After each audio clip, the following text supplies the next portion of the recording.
नमस्कार, आप देख रहे हैं A1 राजस्थान और आपके साथ मैं हूं भारती उत्कर्ष जैन। बुलेटिन में सबसे पहले नजर डालेंगे इस वक्त की हेडलाइंस पर।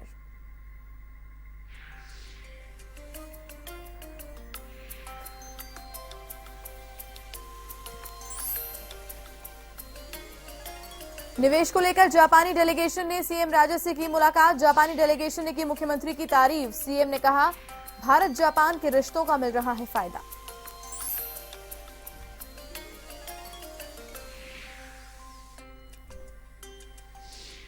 कर्ज माफी को लेकर कांग्रेस ने जिला मुख्यालयों पर किया प्रदर्शन। केंद्र और राज्य सरकार पर लगाया किसानों के साथ दोहरे मापदंड अपनाने का आरोप। बीजेपी ने प्रदर्शन को बताया फ्लॉप शो।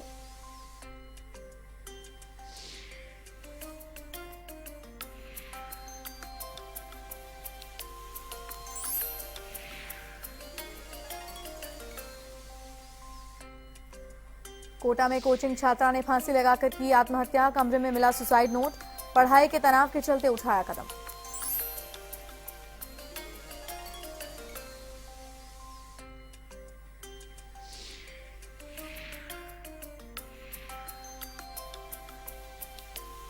सीकर के खंडेला में एसीबी की कार्रवाई। तहसील कार्यालय के रीडर और टीआरए को रिश्वत लेते किया गिरफ्तार। भू रूपांतरण की एवज में ली थी रिश्वत।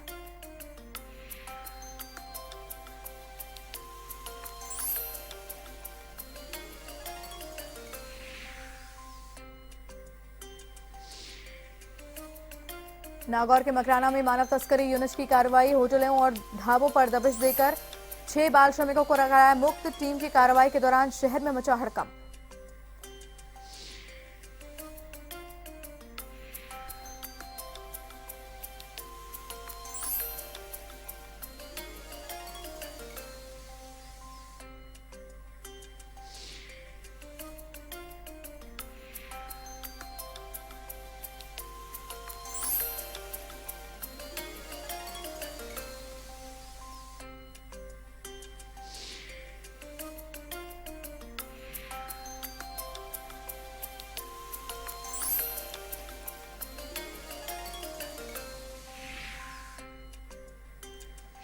मुख्यमंत्री वसुंधरा राजे ने कहा कि भारत और जापान के रिश्तों का फायदा राजस्थान को मिल रहा है। जापान और राजस्थान पिछले 1 दशक से मिलकर काम कर रहे हैं और ये पार्टनरशिप आने वाले समय में और अधिक मजबूत होगी। इसमें जापान एक्सटर्नल ट्रेड ऑर्गेनाइजेशन की महत्वपूर्ण भूमिका रहेगी। सीएम राजे बुधवार को मुख्यमंत्री कार्यालय में जेट्रो के प्रतिनिधिमंडल के साथ बैठक के दौरान संबोधित कर रही थी। उन्होंने कहा कि हमारे पिछले कार्यकाल में नीमराणा में स्थापित जापानी इन्वेस्टमेंट जोन आज एक रोल मॉडल है। बिजनेस मीट के कारण ही प्रदेश में 1700 करोड़ से अधिक का निवेश आया है। सौर ऊर्जा में निवेश के लिए देश में सर्वाधिक उपयुक्त राज्य बन चुका है। उन्होंने जापानी कंपनियों को सौर ऊर्जा में निवेश के लिए आमंत्रित किया। जेट्रो के चीफ डायरेक्टर जनरल काजुया नाकाजो ने राजस्थान में निवेश के प्रति अनुकूल माहौल तैयार करने एवं ईज ऑफ डूइंग बिजनेस की दिशा में उठाए गए कदमों के लिए मुख्यमंत्री वसुंधरा राजे की प्रशंसा की।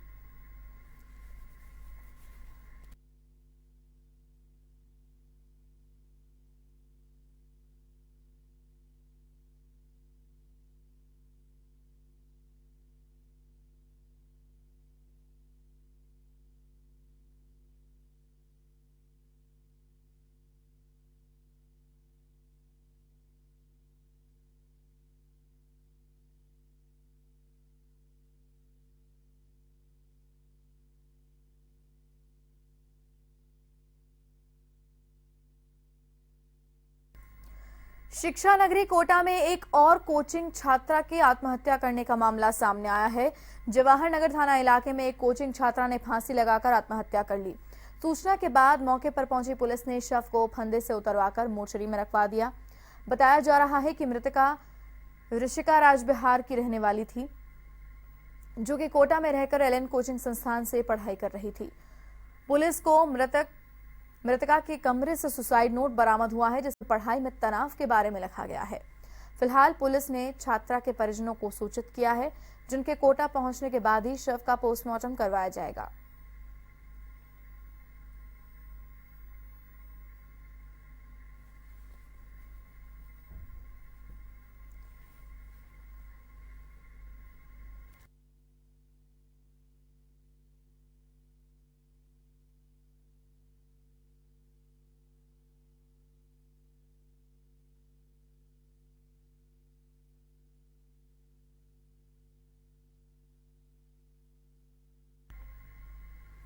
श्रीगंगानगर जिले के सूरतगढ़ की आरसीपी कॉलोनी में गंदे पानी के गड्ढे में डूबने से एक किशोर की मृत्यु हो गई।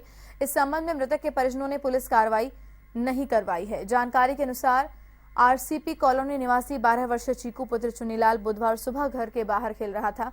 इस दौरान गंदे पानी के गड्ढे में वो गिर गया। उसे पड़ोसियों में राहगीरों की मदद से पानी से बाहर निकाला गया, जिसके बाद उसे ट्रॉमा सेंटर लाया गया। चिकित्सकों ने वहां पर उसे मृत घोषित कर दिया।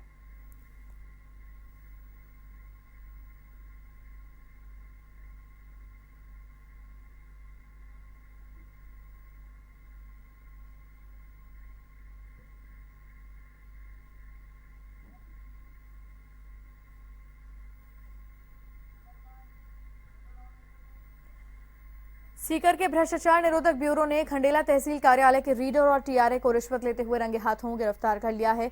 एसीबी के सीआई हजारीलाल खटाना ने बताया कि गिरफ्तार टीआरए मुरलीधर को 1000 रुपए की रिश्वत लेते और उनके रीडर भैरव बख्श को 15,000 रुपए की रिश्वत लेते हुए गिरफ्तार किया गया है।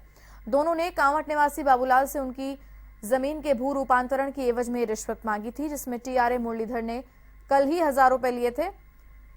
रीडर भैरव बख्श ने 15,000 रुपए लाकर देने की बात कही थी। इस पर एसीबी की टीम ने दोनों को रिश्वत लेने के आरोप में गिरफ्तार किया।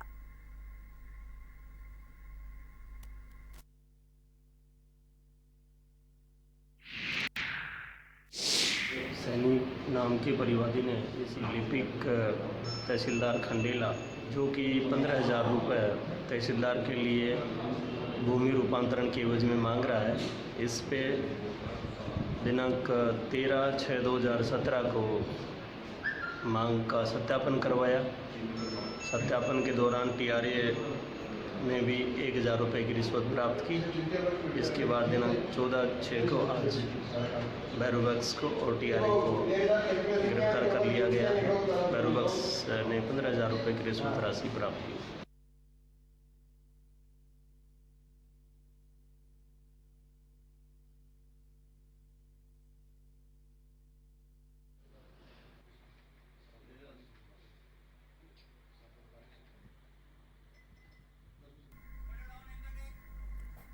मानव तस्करी विरोधी यूनिट ने मकराना शहर में होटल और ढाबों पर दबिश दी। इस दौरान टीम ने 6 बाल श्रमिकों को मुक्त करवाया है। टीम ने शहर के रेलवे स्टेशन, गोड़ावास, बाईपास तिराहा सहित अन्य जगह पर दबिश दी। दबिश की सूचना जैसे ही दुकानदारों में पहुंची तो उनमें हड़कंप समझ गया। उक्त टीम ने बाल श्रमिकों के परिजनों से दस्तावेज मंगवाकर उनकी उम्र की जांच की, जिनको बाल कल्याण जिला समिति के समक्ष पेश किया जाएगा। साथ ही होटल और ढाबा संचालकों के खिलाफ मुकदमे भी दर्ज कराए जाएंगे।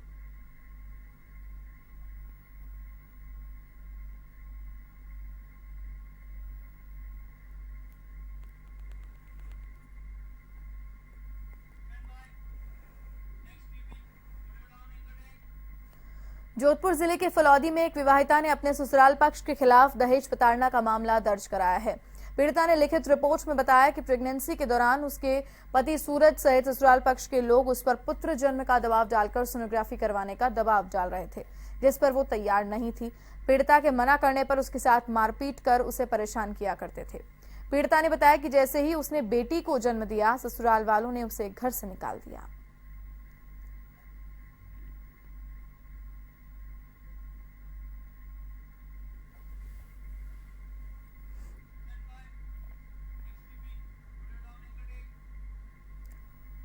किसानों के कर्ज माफी की मांग को लेकर सीकर जिला मुख्यालय पर कांग्रेस की ओर से आक्रोश रैली का आयोजन किया गया।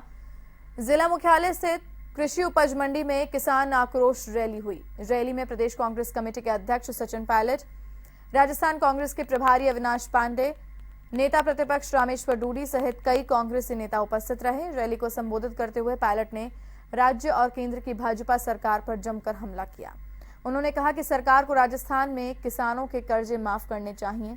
दूसरी ओर भाजपा के प्रदेशाध्यक्ष अशोक परनामी ने कांग्रेस के धरना प्रदर्शन को फ्लॉप शो बताया। उन्होंने कहा कि कांग्रेस ने किसानों को भड़काने का प्रयास किया है, लेकिन प्रदेश के किसान उनके बहकावे में नहीं आने वाले हैं।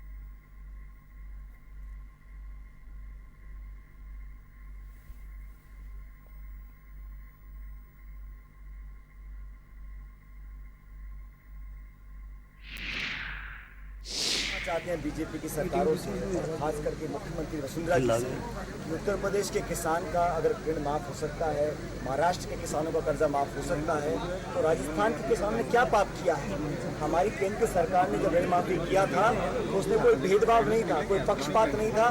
पूरे देश के छोटे किसानों का हमने बिना चुनाव की घोषणा करे कर्ज माफ़ी की थी, लेकिन बीजेपी ने वोट लेने के लिए उत्तर प्रदेश में वादा किया और ऋण माफ़ी करी है।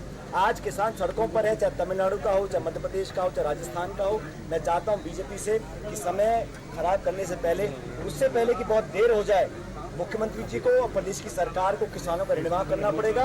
और जो समर्थन मूल्य है उसमें 50% के मुनाफे का वादा भाजपा कई मरतबा कर चुकी है। 3.5 साल हो गए प्रदेश की सरकार को, एक नया पैसा बोनस का किसी भी फसल पर आज तक मिला नहीं है। हम मांग करते हैं कि ऋण माफ हो। किसान, राजस्थान में 41 लाख किसान परिवार हैं, 10 लाख किसान ऐसे हैं जिनको अभी तक वो फसल खराबे का मुआवजा उनको नहीं मिला।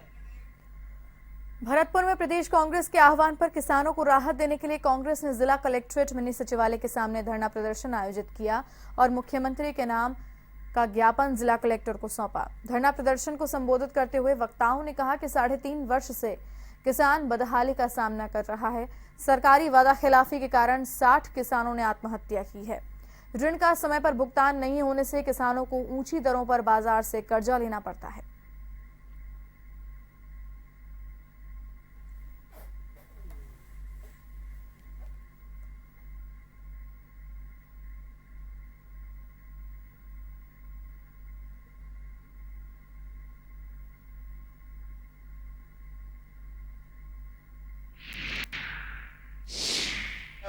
मिलने के लिए, उनकी मदद के लिए उनको अरेस्ट किया गया। आखिर ऐसी क्या प्रजातंत्र में ऐसा राजतंत्र आ गया जो एक किसान के लिए एक विपक्ष का धर्म बनता है कि उससे समय उचित मांग उचित समय उठाए।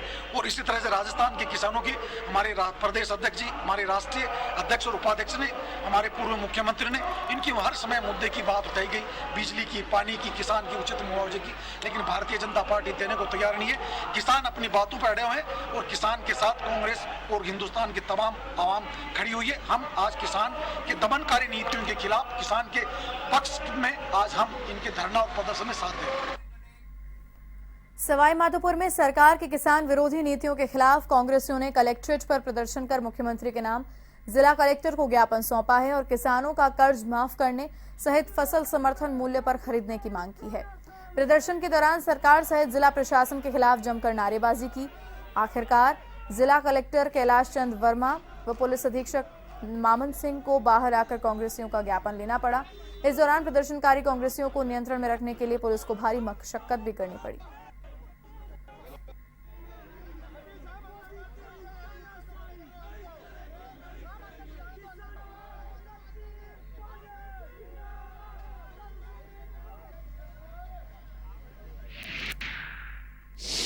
स्टेट गवर्नमेंट की नीतियों के विरुद्ध है। नए किसानों को उनकी जो फसल पैदा हुई है उसका उचित मिल रहा है, नए MSP। ये क्या व्यवस्था है? किसान कर्जदार हो रहा है, बड़े बड़े उद्योगपतियों के कर्जे माफ किए जा रहे हैं, रोज अखबारों में न्यूज आ रही है और किसानों के बारे में कहते हैं केंद्र सरकार के किसानों का कर्जा माफ नहीं करेंगे।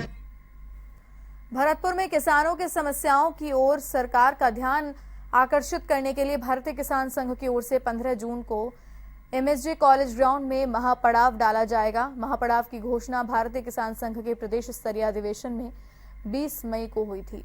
ये बात भारतीय किसान संघ के जिलाध्यक्ष अजमेर सिंह ने प्रेस वार्ता के दौरान कही। उन्होंने कहा कि असंगठित किसान इस बात को समझ नहीं पा रहा है कि इस देश में बगैर संगठन कुछ प्राप्त नहीं होता है। ये महापड़ाव अनिश्चितकालीन रहेगा। झुंझुनू जिले में महिलाओं की समस्याओं का समाधान अब एक ही छत के नीचे होगा। अगले महीने से झुंझुनू में निर्भया सेंटर शुरू होगा।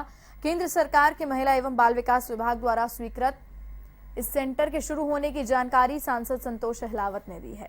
झुंझुनू के SNMT कॉलेज में जिला स्तरीय स्कूटी वितरण समारोह में सांसद ने बताया कि सभी तैयारियां पूर्ण कर ली गई हैं और अगले माह केंद्रीय मंत्री मेनका गांधी से इसका शुभारंभ करवाने की कोशिश होगी। ये मंत्री समय नहीं दे पाती है तो फिर इसे स्थानीय जनप्रतिनिधियों की मौजूदगी में शुरू कर दिया जाएगा। इस मौके पर सांसद का छात्र संघ पदाधिकारियों ने अभिनंदन किया। कॉलेज को पीजी में क्रमोन्नत करवाने की खुशी में यह अभिनंदन किया गया। कार्यक्रम में सभापति सुदेश हिलावत व सीएमएचओ डॉक्टर राजकुमार डांगी भी मौजूद रहे।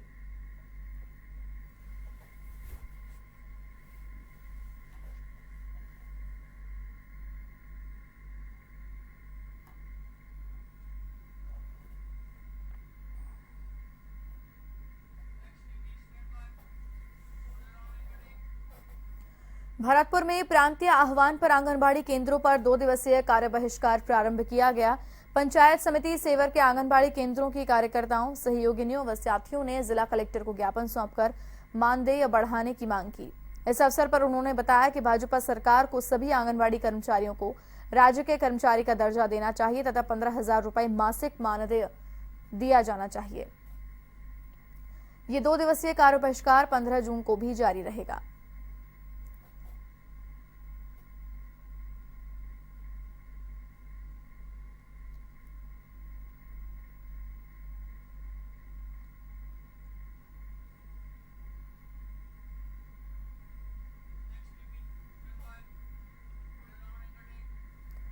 भीलवाड़ा जिले के शाहपुरा में कायमखानी युवा सेवा संस्थान व कायमखानी समाज की ओर से कायमखा डे का आयोजन किया गया। समारोह में समाज की प्रतिभाओं को सम्मानित किया गया।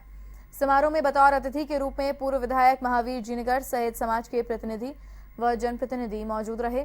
समारोह में वक्ताओं ने बेटियों को आगे बढ़ाने की बात कही।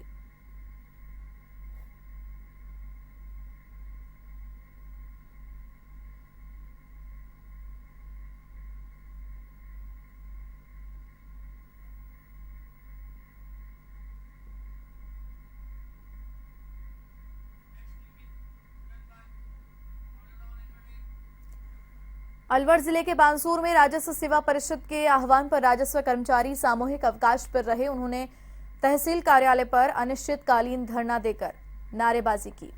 उन्होंने राजस्व लोक अदालतों का बहिष्कार किया और कहा कि मांगे नहीं माने जाने तक धरना जारी रहेगा।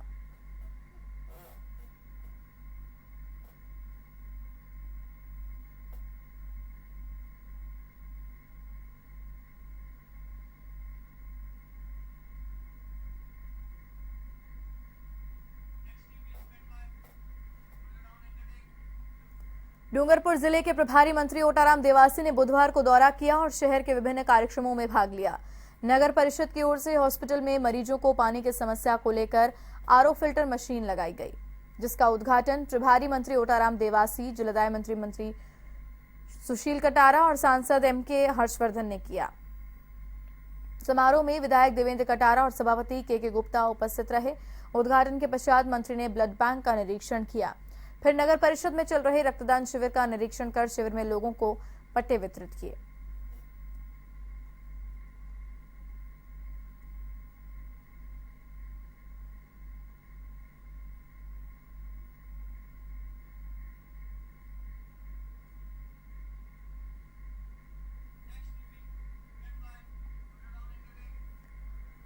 झुंझुनू में बुधवार को मौसम ने कई रंग बदले। दोपहर तक चिलचिलाती धूप ने खूब परेशान किया, लेकिन दोपहर बाद अचानक से आसमान में काली पीली आंधी दिखी और चारों तरफ धूल का गुबार हो गया। लेकिन कुछ ही देर बाद आए काले बादलों ने बारिश की, जिससे आमजन को राहत मिली। हालांकि बारिश ज्यादा नहीं हुई, लेकिन बारिश के बाद चली ठंडी हवाओं ने आमजन को गर्मी से राहत जरूर दी। जिला मुख्यालय के अलावा अन्य जगहों पर भी अच्छी बारिश ने लोगों को राहत प्रदान की है।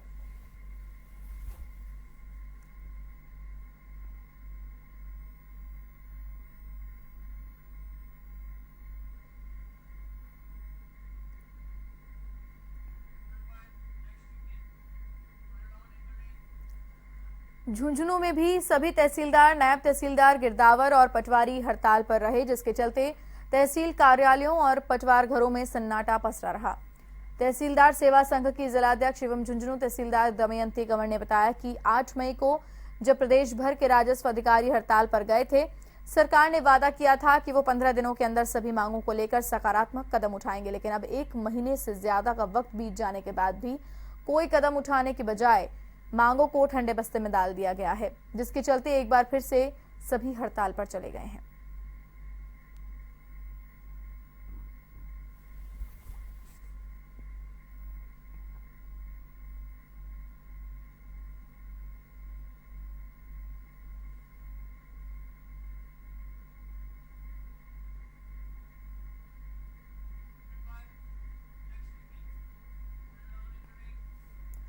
संसदीय सचिव कैलाश वर्मा ने झुंझुनू के बीडीके हॉस्पिटल का औचक निरीक्षण किया। भाजपा जिलाध्यक्ष राजीव सिंह शेखावत के साथ अचानक मंडावा से सीधे कलेक्ट्रेट पहुंचने के बजाय अस्पताल पहुंचे वर्मा ने सुविधाओं को देखा और वार्डों में जाकर मरीजों तथा उनके परिजनों से बातचीत की। इस दौरान अस्पताल में विश्व रक्तदान दिवस पर आयोजित शिविर के रक्तदाताओं से भी मिलकर उनका हौसला बढ़ाया।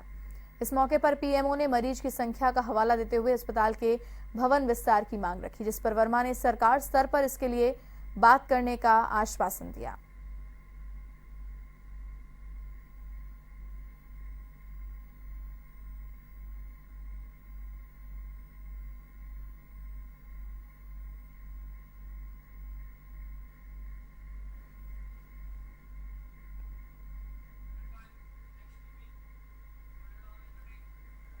भरतपुर के श्री सनातन धर्म सीनियर सेकेंडरी स्कूल में 30 दिवसीय समर कैंप के समापन समारोह का आयोजन किया गया।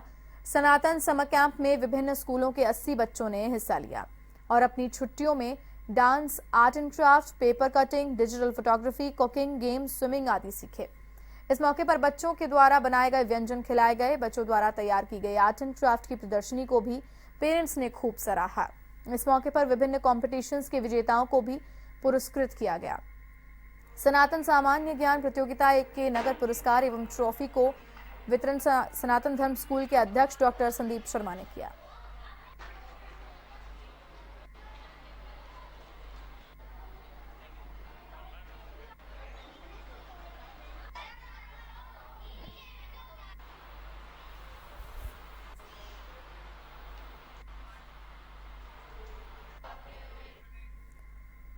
जाहरवीर गोगाजी की जन्मस्थली ददरेवा में 1 माह तक भरने वाली लक्खी मेले की तैयारियां शुरू हो चुकी हैं। मेले की तैयारियों को लेकर एसडीएम सुभाष भंडिया ने जन सहयोग से 101 शौचालय की नींव रखी। जन सहयोग से लाखों रुपए से शौचालय बनाए जाएंगे। उन्होंने कहा कि मेले के दौरान गांव के लोग पूरा सहयोग करें।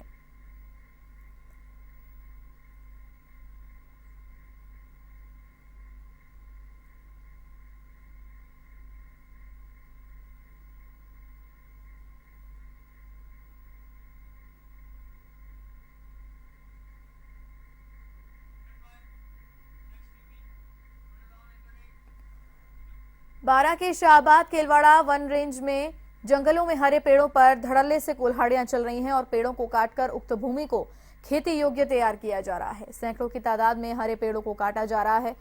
जंगली क्षेत्रों को मैदानी क्षेत्र में तब्दील कर दिया गया है। वन विभाग के आला अधिकारियों को इसकी जानकारी होने के बावजूद भी वन तस्करों के खिलाफ कोई कार्रवाई नहीं की जाती है। इसके चलते उनके हौसले बुलंद हो रहे हैं तथा जंगली क्षेत्र मैदानी क्षेत्र में तब्दील हो रहे हैं। इसके चलते जंगली जानवर भी चारे और पानी की तलाश में इधर उधर भाग रहे हैं और गांव का रुख कर रहे हैं। लोगों का कहना है कि वन कर्मचारियों की मिलीभगत के चलते जंगलों में हरे पेड़ों पर कुल्हाड़ियां चल रही हैं। वन विभाग द्वारा वन तस्करों के खिलाफ कोई कार्रवाई नहीं की जा रही। इसके चलते उनके हौसले बुलंद हो रहे हैं। अगर वन विभाग के कर्मचारी अधिकारी द्वारा शीघ्र कोई कार्रवाई नहीं की गई तो ये क्षेत्र मैदानी क्षेत्र बन जाएंगे। लोगों ने वन अधिकारियों से उक्त पेड़ काटने वालों के खिलाफ कार्रवाई करने की भी मांग की है।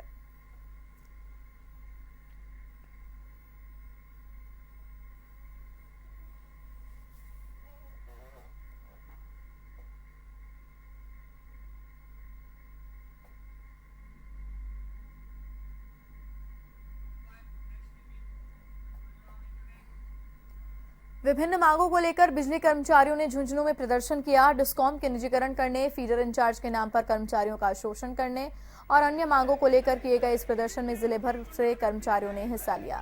पहले एसी कार्यालय के सामने कर्मचारियों ने प्रदर्शन किया और बाद में रैली के रूप में वो कलेक्ट्रेट तक पहुंचे, जहां पर भी जमकर नारेबाजी कर कलेक्टर को ज्ञापन सौंपा गया, जिसमें डिस्कॉम का निजीकरण करने की बजाय दोषी अधिकारियों पर कार्रवाई करने की मांग की। इस दौरान डिस्कॉम महामंत्री नरेंद्र राठौर तथा भामस जिलाध्यक्ष रामगोपाल शर्मा आदि उपस्थित रहे।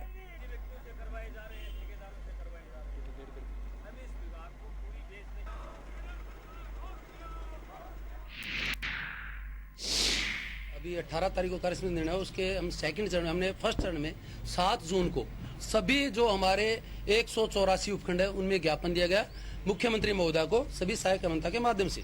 दूसरे चरण में आज हमने 14 जून को कलेक्टर हमारे मुख्य अभियंता और अधीक्षण अभियंता को ज्ञापन दे रहे हैं मुख्यमंत्री महोदय के इनके माध्यम से, जिसमें हमारी मांग है कि विद्युत निगमों का जो निजीकरण किया जा रहा है उसको बंद किया जाए और जो घाटे के वास्तविक कारण है उनकी जांच करके दोषियों के खिलाफ कार्रवाई की जाए। इस सार्वजनिक उपक्रम को तहस नहस करके बंद करने की कोशिश नहीं की जाए। जिस तरह की रोडवेज की हालत कर दी, ये विद्युत निगम की वही हालत करने जा रहे हैं, तो इसको बंद किया जाए निजीकरण का। दूसरा, हमारे तकनीकी कामगारों को इन्होंने फीडर इंचार्ज के नाम पे इतने 24 काम दे दिए कि वो उस काम को करे तो एक काम, आज एक मीटर अकेला रीडिंग ला के काम नहीं करता था, उसको कैश कलेक्शन, रीडिंग लाना, बिल बांटना, कनेक्शन काटना, कनेक्शन करना, एस्टीमेट बनाना, खंबे गाड़ना, इसके अलावा क्या काम रहेगा जो बिजली बोर्ड में नहीं रहा। टोटल काम एक टेक्निकल हेल्पर को दे दिए गए, तो उनकी समीक्षा की जाए और 8 घंटे में जो काम कर सके वो काम उसको दिया जाए। धौलपुर जिला कांग्रेस कमेटी ने सरकार की किसान विरोधी नीतियों के खिलाफ धरना व प्रदर्शन दिया और जिला कलेक्टर को ज्ञापन सौंपकर गांधी पार्क में सरकार के खिलाफ प्रदर्शन कर नारेबाजी की। जिला अध्यक्ष अशोक शर्मा ने कहा कि देश का किसान परेशान है और सड़कों पर उतर रहा है। बाड़ी विधायक गिरिराज सिंह मलेंगा ने कहा कि आजाद भारत के इतिहास में ये पहली बार हुआ है कि किसानों को इस तरह नजरअंदाज किया गया है, मजबूरी में उन्हें आत्महत्या करनी पड़ रही है। मुख्यमंत्री वसुंधरा राजे के नाम कलेक्टर को ज्ञापन सौंपा गया। आपको बता दें कि प्रदेश कांग्रेस के ऐलान के बाद धरने में जिले के सभी किसानों और कांग्रेसी धरने में बड़ी संख्या में जुटे हैं। ऐसे में कांग्रेस ने कर्ज माफी, पर्याप्त बिजली और फसलों का उचित मूल्य निर्धारण करने सहित विभिन्न मांगे रखी हैं। धरने के दौरान पुलिस और प्रदर्शनकारियों में हल्की नोकझोंक भी हुई, जिसमें पुलिस ने एक कांग्रेसी नेता को गिरफ्तार भी कर लिया। पुलिस और कांग्रेस में हुई नोकझोंक में गिरफ्तार किए गए कांग्रेसी नेता भरत शर्मा को सिर में गंभीर चोट आई है, जिनको पुलिस ने तुरंत जिला अस्पताल में भर्ती करवाया। जिसके बाद वरिष्ठ कांग्रेस नेताओं ने घटना की कड़े शब्दों में निंदा की और दोषियों के खिलाफ जमकर नारेबाजी की। इस दौरान जिला प्रमुख सोनिया गुर्जर, मंडी चेयरमैन कमलेश चांदना, ब्लॉक अध्यक्ष शहाबुद्दीन जैद, प्रधान मोहन गुर्जर सहित बड़ी संख्या में कांग्रेसी कार्यकर्ता उपस्थित रहे।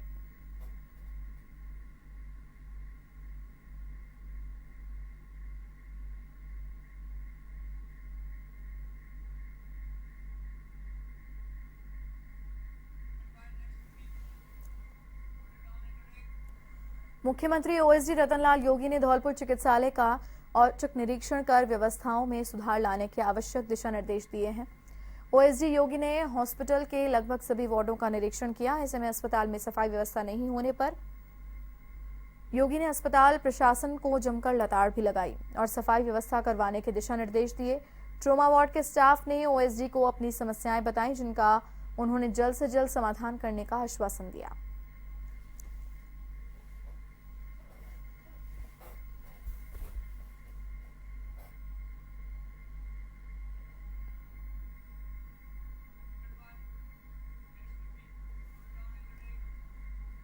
भरतपुर में अखिल राजस्थान राज्य कर्मचारी संयुक्त महासंघ के प्रदेशव्यापी आह्वान पर राज्य कर्मचारी ने 2 दिवसीय कार्य बहिष्कार किया। बुधवार को कृषि विभाग परिसर में विरोध प्रदर्शन का आयोजन किया। इस दौरान महासंघ के जिलाध्यक्ष केदारनाथ शर्मा व महामंत्री राजेंद्र शर्मा ने कहा कि राज्य सरकार कर्मचारियों की मांगों की अनदेखी कर रही है।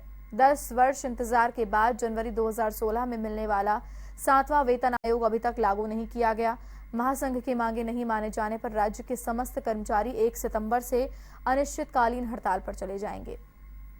15 जून को दोपहर 1 बजे सभी कर्मचारी विरोध प्रदर्शन कर मुख्यमंत्री के नाम जिला कलेक्टर को मांग पत्र सौंपेंगे।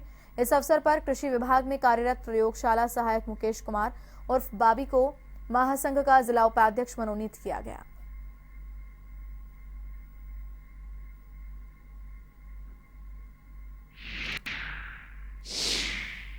महासंघ पिछले 8 माह से राज्य सरकार से लगातार 7वें वेतन आयोग को लागू करने के लिए मांग कर रहा है। इसमें सद्बुद्धि यज्ञ, प्रदर्शन, बार ज्ञापन और आज हमने 14 और 15 जून को 2 दिन का कार्य बहिष्कार रखा है। राज्य सरकार को हमने 3 माह पूर्व ही हड़ताल का नोटिस भी दे दिया है। राज्य सरकार ने इन समय रहते कर्मचारियों की मांगों पर ध्यान नहीं दिया। 7वां वेतन आयोग लागू करने के लिए, पुरानी पेंशन योजना लागू करने के लिए, कर्मचारियों की ग्रेड पे बढ़ाने के लिए और नॉन फाइनेंस मांगों को, जिनमें सरकार का कोई खर्चा नहीं हो रहा है, पदनाम परिवर्तन जैसी मांगों को भी सरकार नहीं कर पा रही है। तो ये बड़ा दुख का विषय है। आज कर्मचारी वर्ग में बहुत असंतोष है। हम आज पूरे कर्मचारी राजस्थान के राज्य सरकार से विनम्र निवेदन करते हैं कि कर्मचारी हित में जल्दी निर्णय लें। खेतड़ी क्षेत्र के गाडराटा से सुंदरदास धाम के पास पहाड़ी की चोटी पर व्यक्ति का शव मिलने से सनसनी फैल गई। उप अधीक्षक वीरेंद्र कुमार मीणा ने बताया कि पहाड़ी पर अज्ञात व्यक्ति के शव होने की सूचना पर मौके पर पहुंची, जहां पहाड़ी की ऊंचाई पर एक अज्ञात व्यक्ति का शव बरामद हुआ। शव 8 से 10 दिन पुराना बताया जा रहा है, जिससे बदबू आ रही है। शव की शिनाख्त गाडराटा निवासी नरसिंह पुत्र हजारीलाल मेघवाल के रूप में हुई है।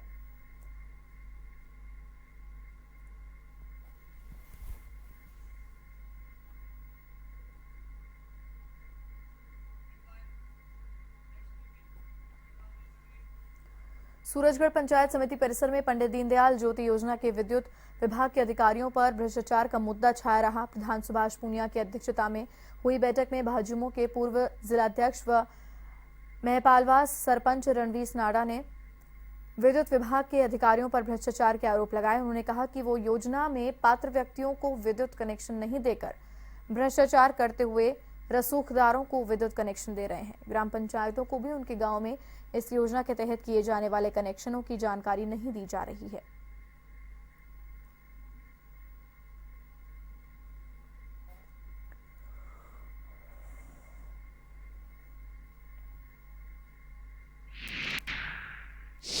में बराबर ये बातचीत होती रही है कि दीनदयाल उपाध्याय ज्योति योजना के तहत जो घरेलू कनेक्शन हो रहे हैं उसमें क्या नॉर्म्स हैं, इस बारे में हमने संबंधित अधिकारियों को पूछा।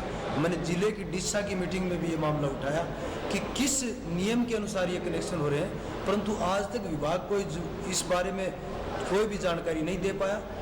जहाँ तक हम जनप्रतिनिधि गाँव में लोग हमारे पास आते हैं तो लोग ये बात बताते हैं कि हमारे पास संबंधित ठेकेदार संपर्क करता है कि मतलब कुछ 2 पैसे हमें देने के बाद हम कनेक्शन आपको दे सकते हैं। तो इसमें मतलब विभाग की जो लिपापोती की वजह से भ्रष्टाचार फैल रहा है। और मैं ये बार बार आज भी इस मीटिंग में ये मुद्दा उठा रहा हूँ कि किस नियम और आधार पर मतलब ये कनेक्शन दिए जा रहे हैं। और आदरणीय प्रधानमंत्री जी की जो ये योजना है, इसको विभाग की लापरवाही की वजह से मतलब भ्रष्टाचार की भेंट चढ़ाया जा रहा है।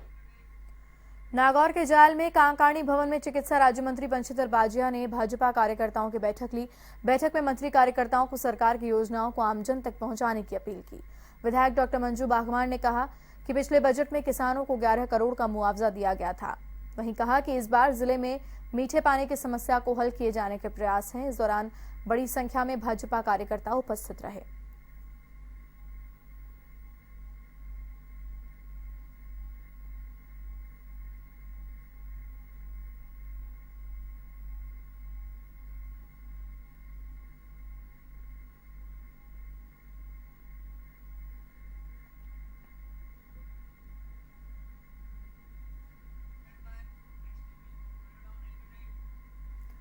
बहुचर्चित कांकाणी हिरण शिकार मामले में बुधवार को सीजेएम ग्रामीण कोर्ट से अभिनेता सलमान खान को राहत मिली है। कोर्ट ने अभियोजन पक्ष की ओर से दायर हिरणों के पोस्टमार्टम करने वाले डॉक्टर नेपालिया के दस्तावेजों को प्रदर्शित करने वाली अर्जी को खारिज कर दिया। अब इस मामले की अगली सुनवाई 6 जुलाई को होनी है। मामले में अभियोजन पक्ष की ओर से कोर्ट में एक अर्जी पेश की गई थी। कांकाणी हिरण शिकार मामले में फिल्म अभिनेता सलमान खान, सैफ अली खान, अभिनेत्री नीलम तबू व सोनाली बेंद्रे पर शिकार करने का आरोप था, जिनके खिलाफ ट्रायल चल रहा है।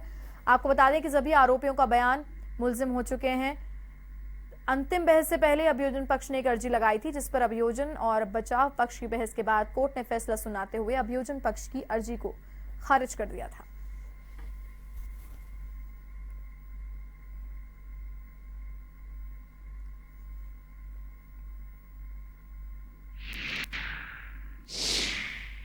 उसमें अभियोजन पक्ष की तरफ से पूर्व में ये प्रार्थना पत्र लगाया गया था 311 और 91 सीआरपीसी का, जिसमें डॉक्टर नेपालिया के खिलाफ जो चार्जशीट और एफआईआर हुई थी उसको मंगवाने का प्रार्थना पत्र पेश किया था, जिसमें हमने ये बहस की थी कि साहब चार्जशीट और एफआईआर की प्रति ऑलरेडी पत्रावली में मौजूद है, इसलिए इसको मंगवाने की आवश्यकता नहीं है। तो उस पर आज न्यायालय ने आदेश किया और अभियोजन के प्रार्थना पत्र को खारिज करके और 6 जुलाई बहस अंतिम के लिए नियत की।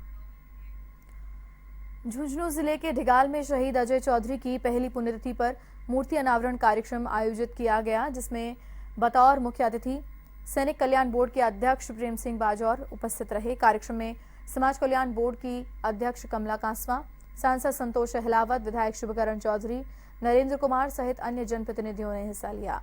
इस मौके पर शहीद परिवार के सदस्यों के अलावा अन्य शहीद वीरांगनाओं और उनके परिजनों का सम्मान किया गया। कार्यक्रम में सांसद संतोष अहलावत ने वीरांगना मीना देवी को चिकित्सा विभाग में एएनएम के पद पर झिगाल गांव में पोस्टिंग दी। प्रेम सिंह बाजौर ने बताया कि जिन शहीदों की मूर्तियां अभी तक नहीं लगी हैं, उन्हें सामाजिक सहयोग से लगाने का फैसला लिया गया है और सैनिक सम्मान यात्रा का झुंझुनू में दूसरा व अंतिम चरण 20 जून से शुरू होगा, जो 5 जुलाई तक चलेगा।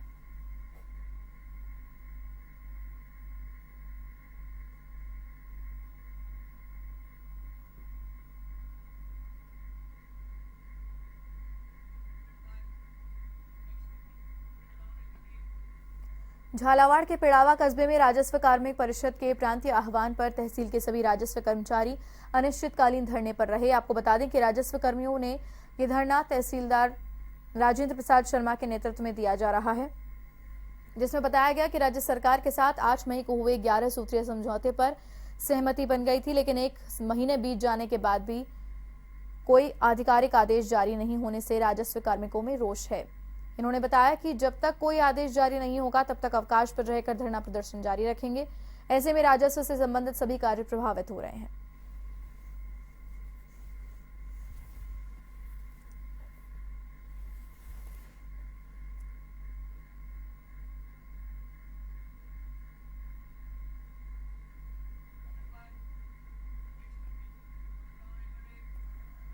झालावाड़ में मिनी सचिवालय पर शहर जिला कांग्रेस कमेटी के द्वारा धरना और प्रदर्शन किया गया।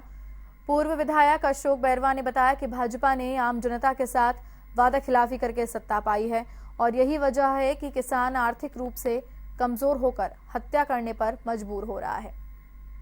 जिला कलेक्टर को मुख्यमंत्री के नाम का ज्ञापन दिया गया है। साथ ही जिला कलेक्टर से किसान आंदोलन में किसानों पर दर्ज हुए मुकदमे वापस लेने की भी मांग की है।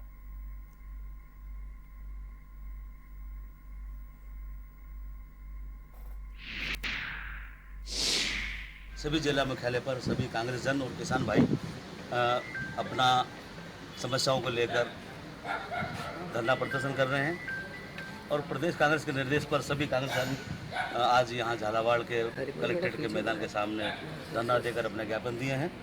हमारी मुख्य मांग है कि किसानों का जो कर्जा है वो माफ़ किया जाए। जो चुनाव के वक्त झूठे वादे करके मोदी सरकार ने और वसुंधरा सरकार ने कहा कि किसानों के कर्जे माफ़ होंगे, आज वो वादे 3.5 साल हो गए भूल गए हैं। स्वामीनाथन आयोग की जो रिपोर्ट के तहत किसानों के जो लागत मूल्य था उसका 1.5 गुना लाभांश दिया जाएगा, ये वादा भूल गए। आज किसानों की कीमत लागत कीमत नहीं मिल रही। किसान अपने उत्पादन के बाद में उसके मूल्य को देखकर अपने आप को ठगा महसूस कर। सरकार द्वारा राजस्व कर्मचारियों की मांगों को नहीं मानने पर नीमका थाना के सभी राजस्व कर्मचारी अनिश्चितकालीन सामूहिक अवकाश पर रहे। राजस्व कर्मचारियों ने सामूहिक अवकाश पर जाने को लेकर जिला कलेक्टर को ज्ञापन भेजा। कर्मचारियों ने बताया कि विगत दिनों सरकार ने राजस्व सेवा परिषद के साथ हुई वार्ता में सभी मांगों को स्वीकार करते हुए 15 दिन में आदेश जारी करने का समझौता हुआ था। राजस्व सेवा परिषद द्वारा लिए गए निर्णय में सभी राजस्व कर्मी मांगों के अनुरूप आदेश जारी होने तक सामूहिक अवकाश पर रहेंगे। न्यायालय परिसर में धरना देकर अपना विरोध प्रकट करेंगे।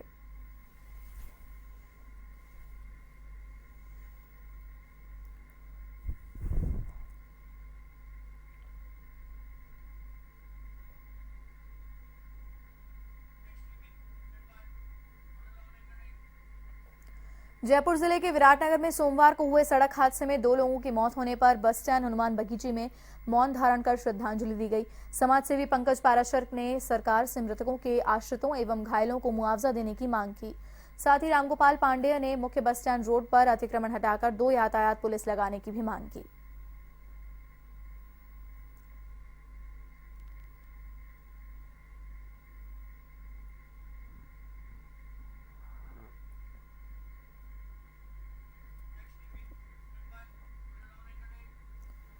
कहते हैं जोड़ियां ऊपर से बनकर आती हैं, तो कुछ हो हमें यहाँ बनाना पड़ता है। कुछ जोड़ियां हम बनाते भी हैं तो उसे समाज एक नहीं होने देता। और ऐसा ही कुछ दिखाया गया है रविंद्र मंच पर बुधवार को मंचित हुए इस नाटक में। कल्चरल सोसाइटी ऑफ राजस्थान द्वारा आयोजित इस नाटक में बताया गया कि किस प्रकार 2 अलग अलग धर्मों के प्रेमी मिलने की कोशिश करते हैं, किंतु समाज उन्हें मिलने नहीं देता और अंत में उन 2 प्रेमियों की जोड़ी को भगवान भी मना नहीं करता और मरने के बाद उनका स्वर्ग में मिलना होता है।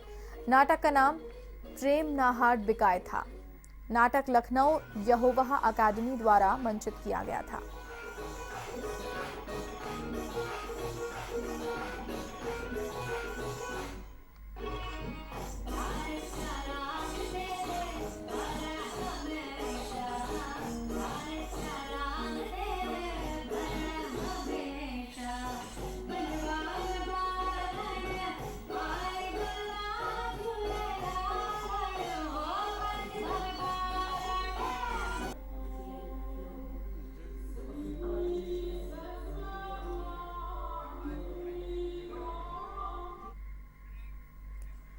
झुंझुनू में कांग्रेस ने कलेक्ट्रेट पर धरना देकर किसानों के कर्ज माफ करने सहित अन्य मांगों को लेकर कलेक्टर को मांग पत्र सौंपा। जिलाध्यक्ष महेंद्र झाझड़िया की अध्यक्षता में दिए गए धरने में पूर्व पीसीसी चीफ डॉक्टर चंद्रभान, पूर्व मंत्री डॉक्टर जितेंद्र सिंह, झुंझुनू विधायक ब्रजेंद्र ओला, से प्रभारी अजीत यादव आदि ने हिस्सा लिया। लेकिन ओला विरोधी गुट के नेता एक बार फिर से धरने से दूर रहे। धरने में सूरजगढ़ विधायक श्रवण कुमार, नवलगढ़ विधायक डॉक्टर राजकुमार शर्मा तथा मंडावा की पूर्व विधायक रीटा चौधरी तथा उनके समर्थक गैर हाजिर रहे। धरने को संबोधित करते हुए नेताओं ने कहा कि किसानों की सुध नहीं ली गई तो आंदोलन और उग्र किया जाएगा।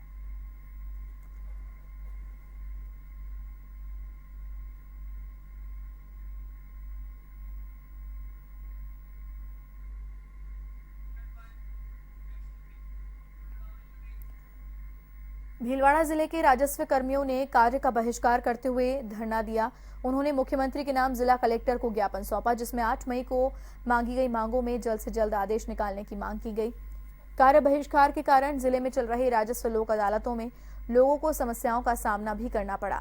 तहसीलदार अरुण जैन ने कहा कि 8 मई को राजस्थान सरकार के साथ समझौता किया गया था, जिसमें 7 दिन मांगों का निस्तारण करने का आश्वासन दिया, लेकिन 35 दिन बीत जाने के बाद भी उसमें उदासीनता बरती जा रही है, जिसके कारण राजस्व कार्मिकों में आक्रोश व्याप्त है।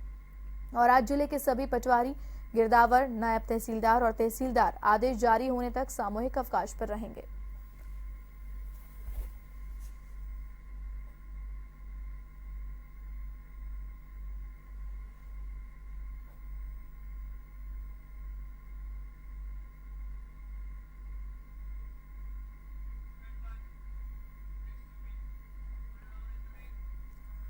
सवाईमाधोपुर जिले के मलारना डूंगर थाना क्षेत्र के दिवाड़ा गांव के तालाब में जहरीली दवा डालने से सैकड़ों मछलियों की मृत्यु हो गई। ग्रामीणों की सूचना पर मौके पर पहुंची पुलिस ने तालाब का मौका मुआयना किया। मरी हुई मछलियों की सड़न से तालाब के आसपास बदबू फैल गई। ग्रामीणों ने अज्ञात लोगों के खिलाफ जहरीली दवा डालकर मछलियों को मारने का मामला दर्ज कराया है।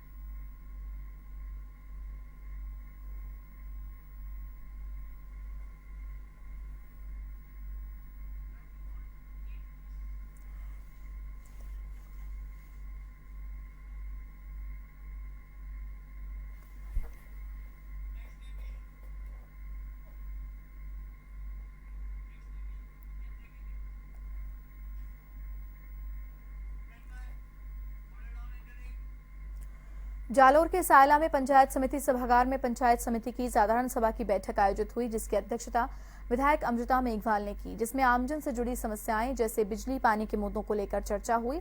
ऐसे में प्रधान जबर सिंह ने समस्याओं का जल्द ही निस्तारण करने का आश्वासन दिया।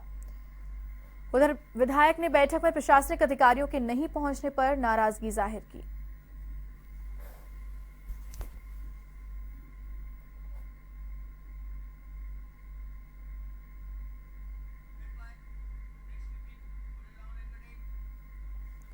टोंक के देवली में हनुमान नगर थाना इलाके में 4 बच्चे गायब होने का मामला सामने आया है। एक साथ 4 बच्चे गायब होने की सूचना के बाद क्षेत्र में हड़कंप मच गया। जानकारी के अनुसार कोटा रोड निवासी प्रहलाद मीणा का पुत्र कुलदीप और उसके रिश्तेदार के पुत्र घर पर अकेले थे, जो बिना बताए घर से गायब हो गए। ऐसे में बच्चों के देर तक घर नहीं लौटने पर परिजनों ने आसपास में काफी तलाश की। इसके बाद परिजनों ने पुलिस को सूचित कर मामले की जानकारी दी।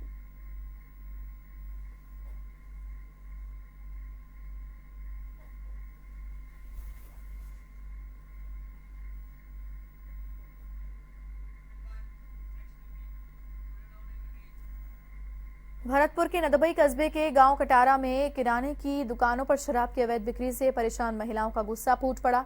महिलाओं ने प्रदर्शन करते हुए रोड पर जाम लगा दिया, जिससे सड़क पर दोनों ओर वाहनों की कतारें लग गईं।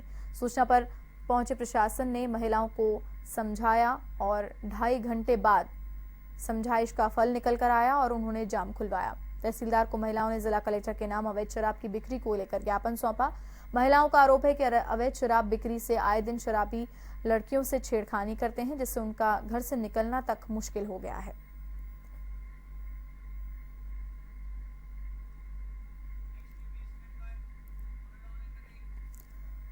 टोंक में किसानों की बढ़ती दुर्दशा को लेकर जिला कांग्रेस कमेटी की ओर से जिला कलेक्टर को मुख्यमंत्री के नाम ज्ञापन सौंपा गया। ज्ञापन में कांग्रेसियों ने बताया कि देश और प्रदेश में किसानों की दुर्दशा होती जा रही है, लेकिन सरकार किसानों के हित में कोई ठोस कदम नहीं उठा रही, जिसे लेकर किसानों और कांग्रेसियों में भारी रोष है। कांग्रेस जिला अध्यक्ष रामविलास चौधरी ने बताया कि सरकार को किसानों का कर्ज माफ करने के साथ ही लागत का 50% लाभांश दिया जाना चाहिए। उन्होंने कहा कि पशुपालकों को दूध पर पर्याप्त सब्सिडी दी जाए। इस दौरान दिनेश चौरसिया, मुजीब आजाद, अनुराग गौतम सहित कई लोग उपस्थित रहे।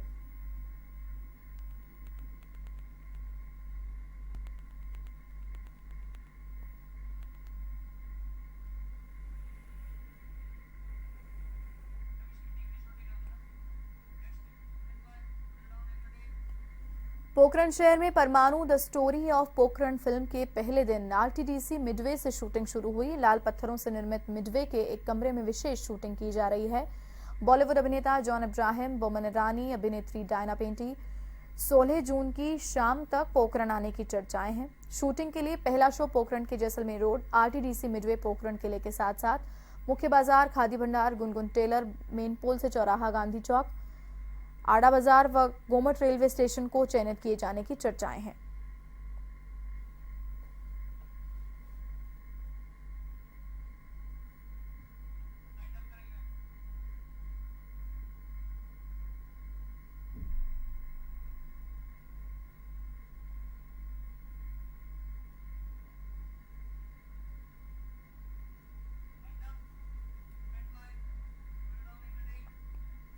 और इसी के साथ इस बुलेटिन में फिलहाल के लिए इतना ही। देश और दुनिया की तमाम बड़ी खबरों के लिए आप